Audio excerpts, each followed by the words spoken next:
Salam sejahtera, kami di sini akan mempresentasikan mengenai mengelola holistik organisasi pemasaran untuk jangka panjang, yaitu Capture 23. Next. Kami dari kelompok 5 yang beranggotakan 3 orang. Yang pertama ada Alivia Salsa Maharani, yang kedua ada Brata Sembiring Apriliansyah, dan yang terakhir saya sendiri, Febra Widiananda. Next. Selanjutnya yaitu tren dalam praktik pemasaran. Dengan globalisasi, deregulasi, fragmentasi pasar, pemberdayaan konsumen, kepedulian lingkungan, dan semua perkembangan yang luar biasa dalam teknologi komunikasi, dunia tidak diragukan lagi telah menjadi sangat yang berbeda di tempat untuk pemasaran. Next. Selanjutnya yaitu bagaimana mereka dapat membenarkan produk sekali pakai atau pengemasan yang rumit di dunia yang berusaha meminimalkan limbah, meningkatkan aspirasi material, dapat menantang kebutuhan akan keberlanjutan. Cerdas perusahaan merancang secara kreatif dengan mempertimbangkan efisiensi energi, jejak karbon, toksisitas, dan sekali pakai. Next. Selanjutnya yaitu pemasaran internal. Secara tradisional, pemasar memainkan peran perantara, bertugas memahami kebutuhan pelanggan dan mengirimkan suara mereka ke berbagai area fungsional. Next. Selanjutnya yaitu pemasaran tidak lagi memiliki kepemilikan tunggal atas interaksi pelanggan. Sekarang harus terintegrasi semua proses yang dihadapi pelanggan sehingga pelanggan melihat satu wajah dan mendengar satu suara saat mereka berinteraksi perusahaan. Next. Selanjutnya yaitu pemasaran internal mengharuskan setiap orang dalam organisasi menerima konsep dan tujuan pemasaran dan terlibat dalam mengidentifikasi, menyediakan, dan mengkomunikasikan nilai pelanggan. Hanya ketika semua karyawan menyadari pekerjaan mereka adalah untuk menciptakan, melayani, dan memuaskan pelanggan, apakah perusahaan menjadi pemasar yang efektif. Next. Memo pemasaran yaitu karakteristik departemen perusahaan yang benar-benar didorong oleh pelanggan, yaitu menghadirkan alat yang mengevaluasi mana departemen perusahaan unggul dalam menjadi customer centric.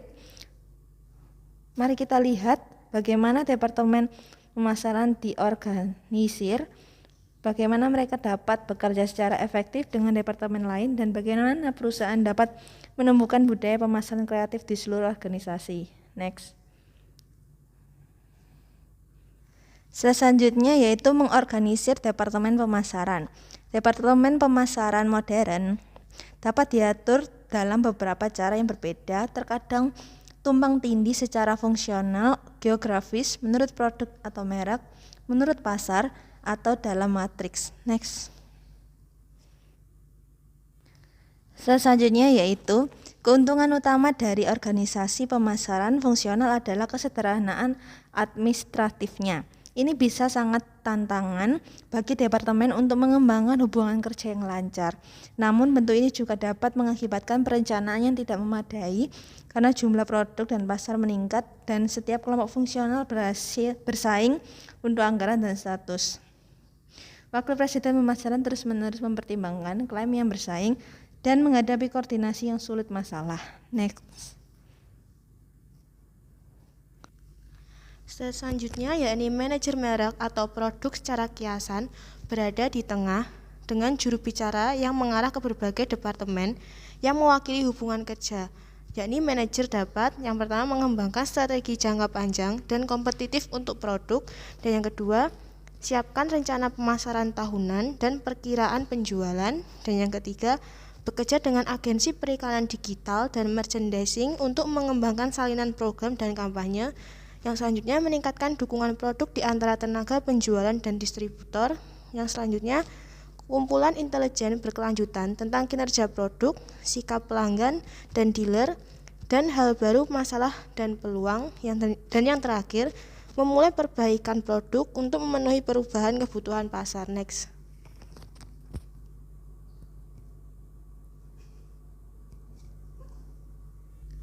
Selanjutnya yakni apa itu kelemahan dari merek advokat produk, yakni yang pertama, merek produk dan merek mungkin tidak memiliki wewenang untuk melaksanakan tanggung jawab mereka. Dan yang kedua, mereka menjadi ahli di bidang produk mereka, tetapi jarang mencapai keahlian fungsional. Yang selanjutnya, sistem ini sering terbukti mahal, karena satu orang ditunjuk untuk mengolah setiap produk atau merek utama, dan segera lebih banyak lagi yang ditunjuk untuk mengolah produk dan merek kecil apapun. Selanjutnya yakni manajer merek biasanya mengolah merek hanya untuk waktu yang singkat karena keterlibatan jangka pendek menyebabkan perencanaan jangka pendek dan gagal membangun kekuatan jangka panjang. Yang selanjutnya, fragmentasi pasar membuat lebih sulit untuk mengembangkan strategi nasional karena manajer merek harus menyilahkan kelompok penjual regional dan lokal dan mentransfer kekuatan dari pemasaran ke penjual. Dan yang terakhir, manajer produk dan merek memfokuskan perusahaan untuk membangun pangsa pasar dari hubungan pelanggan. Next. Selanjutnya yakni transformasi menjadi perusahaan yang digerakkan oleh pasar memerlukan antara lain yaitu beberapa tindakan. Yang pertama, mengembangkan seluruh perusahaan gairah untuk pelanggan. Dan yang kedua, pengorganisasian di sekitar segmen pelanggan alih-alih produk. Dan yang terakhir, pemahaman pelanggan melalui penelitian kualitatif dan kuantitatif. Next. Selanjutnya yakni pemasaran yang bertanggung jawab sosial. Pemasaran yang bertanggung jawab sosial yakni pemasaran internal yang efektif harus dibarengi dengan rasa etika, nilai, dan tanggung jawab sosial yang kuat. Mengambil peran yang lebih aktif dan strategis dalam tanggung jawab sosial, perusahaan dianggap menguntungkan bukan hanya pelanggan, karyawan, masyarakat, dan lingkungan, tetapi juga pemegang saham. Perusahaan merasa mereka juga diuntungkan dengan cara yang berbeda. Next.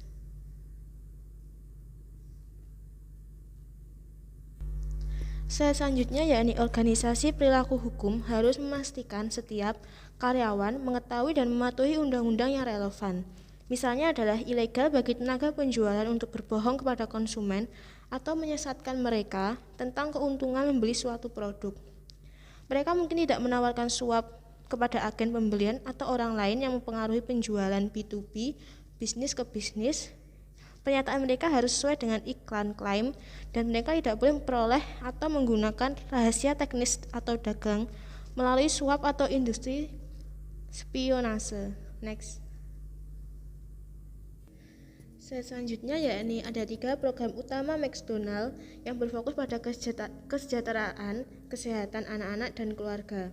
Yang pertama, Ronald McDonald House di 35 negara dan wilayah menawarkan lebih dari 8.000 kamar setiap malam untuk keluarga yang membutuhkan dukungan saat anak mereka berada di rumah sakit. Untuk menghemat total biaya 657 juta US dollar pada per tahun untuk biaya hotel. Dan yang kedua, kamar keluarga Ronald McDonald di 23 negara membantu 4.000 keluarga setiap hari dengan tempat untuk beristirahat, berkumpul kembali di rumah sakit di sebelah anak mereka yang sedang sakit. Dan yang terakhir, 52 Ronald McDonald Care mobil di 9 negara menyediakan perawatan medis di tempat lingkungan untuk anak-anak. Next. Selanjutnya yakni apakah ada cara yang lebih efisien untuk mengelola tenaga penjualan, periklanan, dan distribusi. Yakni beberapa perusahaan telah menetapkan posisi pengontrol pemasaran untuk bekerja di luar kantor. Pengontrol tetap mengkhususkan diri dalam meningkatkan efisiensi pemasaran. Pengendalian pemasaran ini memeriksa kepatuhan terhadap rencana laba, membantu menyiapkan anggaran, manajer merek, mengukur efisiensi proses, promosi, menganalisis media biaya produksi, mengevaluasi pelanggan dan profitabilitas geografis, dan mendidik staf pemasaran tentang implikasi keuangan dari keputusan pemasaran. Next. Selanjutnya yakni 4 karakteristik audit pemasaran. Yang pertama, komprehensif, yakni audit pemasaran mencangkup semua aktivitas pemasaran utama suatu bisnis, tidak hanya beberapa titik masalah seperti dalam audit fungsional. Meskipun audit fungsional berguna, terkadang mereka menyesatkan manajemen. Perputaran tenaga penjualan yang berlebihan misalnya bisa jadi bukan gejala dari pelatihan atau kompensasi tenaga penjualan yang buruk, tetapi produk dan promosi perusahaan yang lemah. Audit pemasaran yang komprehensif biasanya lebih efektif dalam menemukan sumber masalah yang sebenarnya. Dan yang kedua, sistematis, yakni audit pemasaran adalah pemeriksaan yang teratur terhadap lingkungan pemasaran makro dan mikro organisasi, tujuan dan strategi pemasarannya, sistem pemasarannya, dan aktivitas spesifik. Dalam hal ini mengidentifikasi perbaikan yang paling dibutuhkan dan memasukkan ke dalam rencana tindakan korektif dengan langkah-langkah jangka pendek dan jangka panjang. Dan yang ketiga, independen, self-audit, di mana manajer menilai operasi mereka sendiri kurang objektif dan independensi. Perusahaan 3M telah memanfaatkan kantor audit perusahaan dengan baik yang menyediakan layanan audit pemasaran ke divisi berdasarkan permintaannya. Dalam hal ini biasanya bagaimanapun konsultan luar membawa objektivitas yang diperlukan, pengalaman luas di sejumlah industri, keakraban dengan industri yang diaudit, dan waktu dan perhatian yang tidak terbagi. Dan yang keempat, yang terakhir yakni berkala. Perusahaan biasanya memulai audit pemasaran hanya setelah gagal meninjau operasi pemasaran mereka selama waktu yang baik. Dengan masalah yang dihasilkan, audit pemasaran berskala dapat menguntungkan perusahaan dalam keadaan yang sehat, serta mereka yang mengalami kesulitan. Next. Selanjutnya yakni masa depan pemasaran. Manajemen puncak menyadari bahwa pemasaran membutuhkan lebih banyak akuntabilitas daripada di masa lalu. Memo pemasaran, kelemahan pemasaran utama, merangkum kekurangan utama perusahaan dalam pemasaran dan bagaimana menemukan dan memperbaiki mereka agar berhasil di masa depan. Pemasaran harus lebih holistik dan tidak terlalu departemental. Pemasaran harus mencapai yang lebih luas, pengaruh di perusahaan terus-menerus, menciptakan ide-ide baru, dan mengupayakan wawasan pelanggan dengan memperlakukan pelanggan yang berbeda tetapi tetap. Next. Selanjutnya, dalam masa depan pemasaran, ide-ide yang baru dan mengupayakan wawasan pelanggan dengan memperlakukan pelanggan berbeda tetapi tetap harus lebih holistik dan tidak terlalu departemental, dan pemasaran harus lebih luas untuk berpengaruh di perusahaan. Next. Slide selanjutnya yaitu mereka harus menjadi elektronik dan menang dengan membangun sistem informasi dan komunikasi yang unggul. Tahun-tahun mendatang akan melihat yang pertama, matinya departemen pemasaran dan munculnya pemasaran holistik. Yang kedua, matinya pemasaran belanja bebas dan munculnya pemasaran ROI. Yang ketiga, matinya intuisi pemasaran dan bangkitnya ilmu pemasaran. Yang keempat, matinya pemasaran manual dan munculnya pemasaran otomatis dan kreatif. Yang kelima, matinya pemasaran massal dan munculnya pemasaran presisi. Next.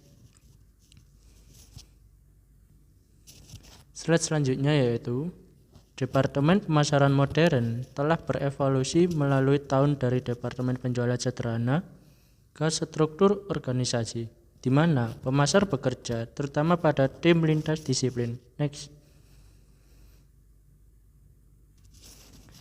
Selanjutnya yaitu organi pemasaran modern yang efektif ditandai dengan fokus pelanggan di dalam dan kerjasama yang kuat di antara pemasaran, R&D, teknik, pembelian, manufaktur, operasi keuangan, akuntansi, dan kredit. Next.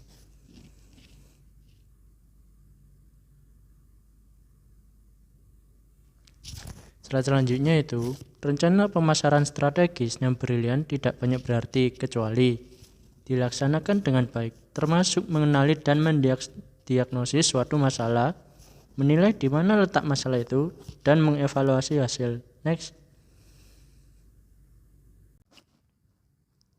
Sekian presentasi dari kelompok 5. Jika ada kata, perbuatan, dan tingkah laku yang kurang berkenan selama pembuatan video, mohon maaf. Terima kasih.